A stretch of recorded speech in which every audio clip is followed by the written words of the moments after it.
Ridiculous deaths. Clement Vallandigham. In 1871, Thomas McGeehan had made a bit of a oopsie by allegedly killing a guy in a ballroom brawl. But it's okay because representing him in court was renowned lawyer Clement Vallandigham, and Clement knew how to spin the case in Thomas's favor. See, what if instead of the narrative being Thomas killing the guy, the man Thomas was fighting with actually accidentally just shot himself? And to be fair, in a time when there wasn't any safeties on guns, this wasn't even that far-fetched. But to really drive his point home, Clement decided he would replicate how the gun could have misfired in court. Alright, Mr. Vallandigham, present your case. Yes, Your Honor. See, from the surface level, it might seem that Thomas killed this man, but once you dig a little deeper, you'll realize this man could have killed himself just like this.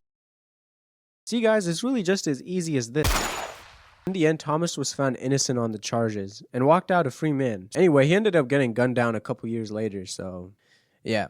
Chrysippus of Soli. Meet Chrysippus of Soli. So I don't know if I said that right at all. A man who did a lot of stuff, but is in this video because one day he was watching a donkey eat a fig and said, "Now give that donkey a drink of pure wine to wash down the figs." Haha, am I right, guys? Which he found very funny and started to laugh and laugh and laugh until he just died. Yeah, I didn't know this was a thing, but death by laughter is caused by someone laughing so much they can't even breathe and just suffocate to death. And the thing is, like, I don't even know what's funny. There wasn't a punchline. So what did he find so funny about that? Franz Reichelt. Look, I'm a man who's terrified of heights and also does not trust myself at all. The exact opposite could be said about Franz Reichelt. I'm really bad with names, guys. This guy was an inventor who had recently created the parachute suit. In theory, the idea was cool. A suit which catches air like a parachute and lets you glide through the air, like the elytra in Minecraft. Anyway, Franz was given the go-ahead to test out his prototype by using a dummy and dropping it off the first deck of the Eiffel Tower. But Franz, he was a confident man and wanted to put on a show. Yeah, I think you can see where this is going. You know, even though this was not the smartest move on Franz's part, I think most of us wish we had as much confidence in ourselves as Franz did. Rasputin's assassination. When Rasputin was in power, not many people were happy about it. I mean, the guy was an alcoholic cult leader that was smashing the Queen of Russia and was completely destroying the reputation of the Russian monarchy. So the Grand Duke and Prince of Russia came up with this very discreet plan to murder Rasputin with poisoned food. They gave Rasputin cake laced with cyanide and poisoned wine, only for Rasputin to be completely fine. Eventually, the two guys gave up on trying to be discreet and just shot him and went to a frozen river to dump him, only for Rasputin to come back to life and fight them. What's crazy is even after being shot and poisoned, he was overcoming one of the guys in the fight until the other one shot him again and killed him for real this time.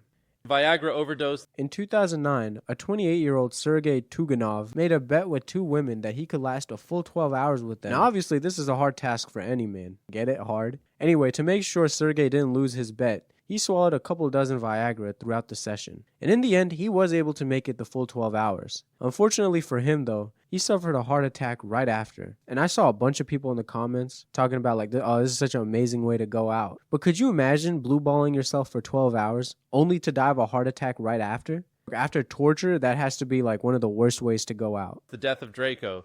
Alright, this one's probably one of the stupidest ways to die. I'm not even sure how this one's possible. Draco was a Greek lawmaker who had a reputation for some really harsh laws. Like, according to Draco's laws, if you killed a guy, you deserve to die. Which is pretty fair, but if you steal something, even as cheap as a potato, you also die. Which is not very fair.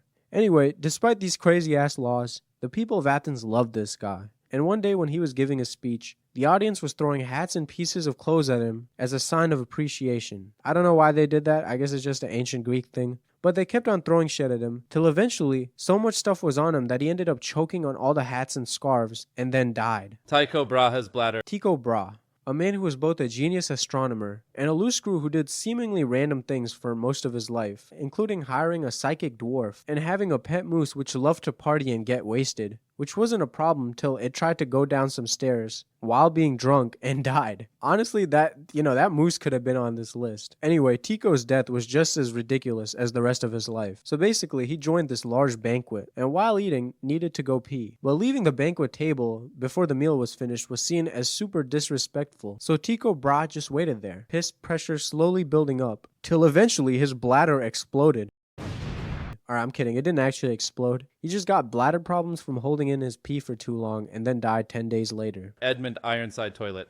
Dying on the toilet is way more common than you would think, but what's not common is getting assassinated on the toilet. That was the unfortunate fate of Edmund Ironside, though, who was finished via anal insertion with a knife. Anyway, you might be wondering, where can you possibly hide in a toilet? Well, the answer is right in front of you. That's right. The unknown assassin camped in the latrine for who knows how long, until eventually King Edmund Ironside blessed him with his royal cheeks, and the assassinator got the go-ahead to stab him, killing Edmund Ironside. Hans Steininger's beard. On the topic of old European guys, let's talk about Hans Steininger. Whoa. Anyway, Hans was the mayor of a small Austrian town called Brno, a place where 320 years later, this cute little baby was born. Isn't he adorable, guys? I wonder what he's going to be when he grows up. Anyway, along with basically being the mayor of Brno, he was also known for his 4.5 feet long beard, which he kept rolled up in a leather pouch. Unfortunately for him though, one day, his beard just fell out of his pouch, causing him to step on his own beard, which broke his neck and killed him. You know, it's kind of like when you step on your shoelaces and fall, except it's a lot worse. The Erfurt latrine disaster. Louis and Conrad were two important people from ancient Germany, and they were having a dispute with each other. No worries though, because the Holy Roman King, Henry VI, was in the same area and decided to hold a meeting on the second floor of the Petersburg Citadel to settle the issue. So the three of them, along with a bunch of nobles, all started figuring out their issues when